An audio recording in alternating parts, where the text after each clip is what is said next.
Namaste. According to the local folklore, Sonepur Cattle Fair, celebrated every year on Kartik Purnami Day, revives the Gajendra Moksha legend, which is related to the Hariharnath temple in Sonepur. The elephant king Gajendra's prayer for moksha, who was caught by the crocodile, surrendering totally to the Lord, indweller of every soul, was ultimately answered and attained the moksha he sought. Incidentally, this took place in the land of Champaran on the banks of Gandak, as told in the Puranas. This year, 2017, Champaran is celebrating the centenary year of Satyagraha. It is good to know the history of Champaran Satyagraha movement, past, present, and plan the future from the spiritual point of view.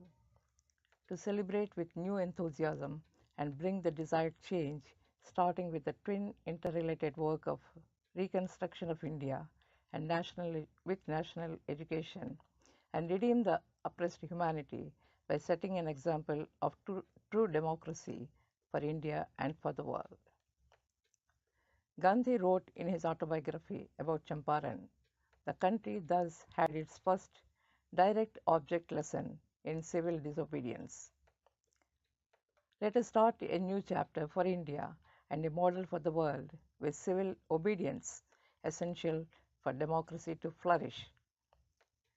Champaran, before 100 years, provided the opportunity for the Mahatma to create history through Champaran Satyagraha.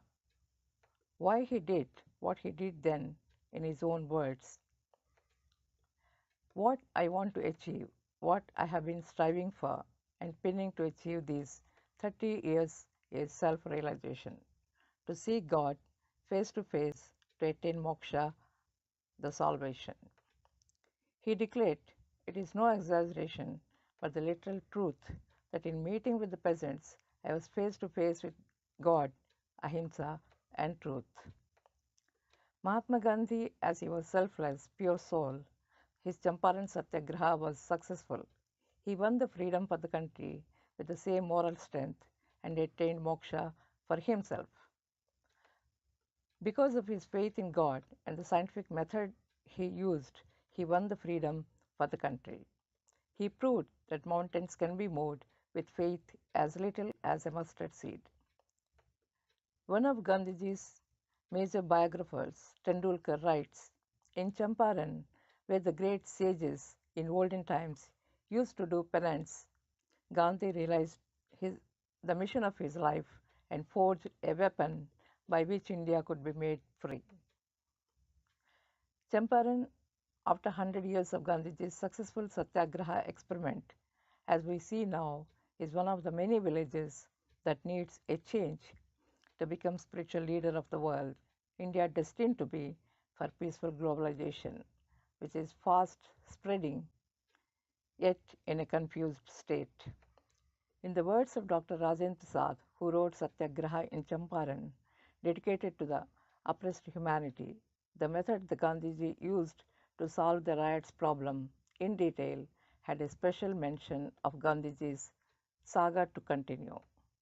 He wrote, even so has remained unfinished the work of reconstruction of India after the winning of freedom. Champaran, for the present, is offering another great opportunity for all of us for spiritual growth needed among humanity. It is yet another chance to improve ourselves. We no more need Satyagraha. Trudging on the path of Satya with Dharma, we will reach Santi, where only love dominates. As soon as he arrived to Champaran, the first and foremost problem he faced is the language problem, which he could solve with the help of volunteers. After he successfully completed the work in 2017, the first thing he did was to start Dakshin Bharata Hindi Prachar Sabha in Tamil Nadu in 2018, which is still training thousands of children in Hindi for national unity. The next important thing he found was that education is necessary to have a permanent impact of freedom. It is accepted in principle education as the fundamental right of every citizen which is yet to be honored with deep sense of dedication in every walk of life. The new national education policy is so important for every child to evolve as a dignified global citizen to carry on dharma forever. Because the world is much worse than it was, almost on the edge of nuclear war, hope the Champaran Satyagraha now will be able to wake up our consciousness to do our duty towards children in making them dignified global citizens.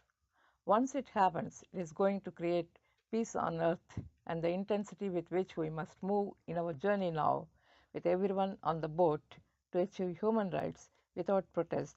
I repeat, human rights without protest is to honor the rights of children. The path before us to attain ultimate salvation for all. Moksha, the reality of life. The last three sutras of chapter 3 of Brahma Sutra asserts that a person pursuing means to spiritual knowledge should seek a childlike state of innocence, a psychological state that is free from anger, self-centeredness, pride, and arrogance. This is what we have to protect as our fundamental duty now. A man from birth to death, in between what he does, helps in breaking the chain of birth and death, is what our scriptures say. We have full faith in what they say. So Champaran is a celebration with an introspection and dedication. Champaran, after 100 years from now, will be remembered depending upon what we start now. I am sure the name of Champaran will be heard again and again, century after century, helping us, motivating us, as it did to Gajendra in the epic period and Gandhiji in the modern times in the future as well. Finally, I quote from How Volunteers Serve, Satyagraha in Champaran by Dr. Rajendra Prasad that highlights our mission and the method for Purna Swaraj for India and the proven theory of relativity of spiritual scientists. The time has not yet come to write the history of his achievements. The seed which he sowed in Champaran, in India, has sprouted, but is yet a sapling. It will take time to blossom into flower and bear fruit. May God hasten that day. I suggest My Experiments with Truth by Mahatma Gandhi, Satyagraha in Champaran by Dr. Rajendra Prasad, My Search for Truth by Dr. S. Radhakrishnan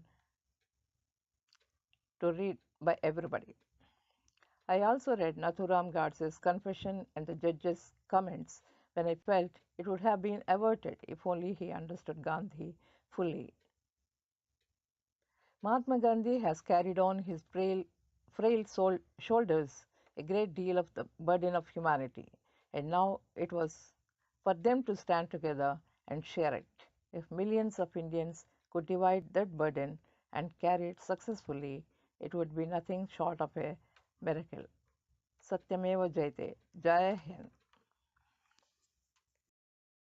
Children's minds and hearts are molded by the ideals they cherish.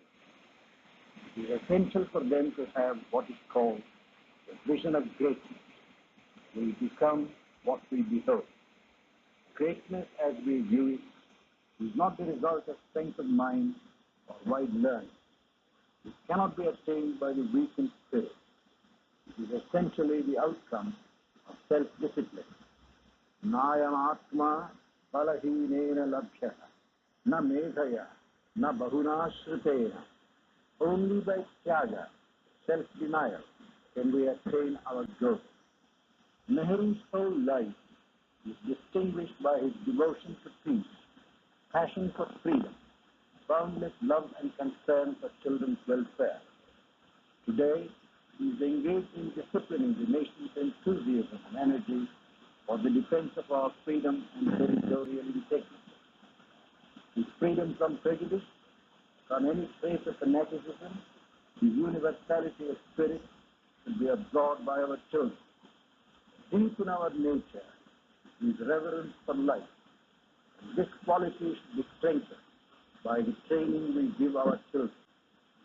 They should develop respect for human dignity decency, and freedom. Whatever difficulties we may encounter, these ideals should be preserved.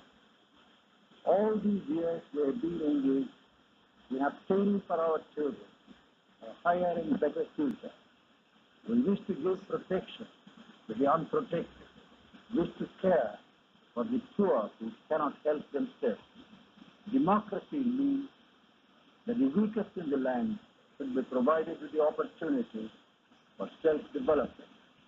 We should not overlook the extent to which the scales are loaded against many children, the deaf, the dumb, the blind, and the other handicapped. There are no wicked children.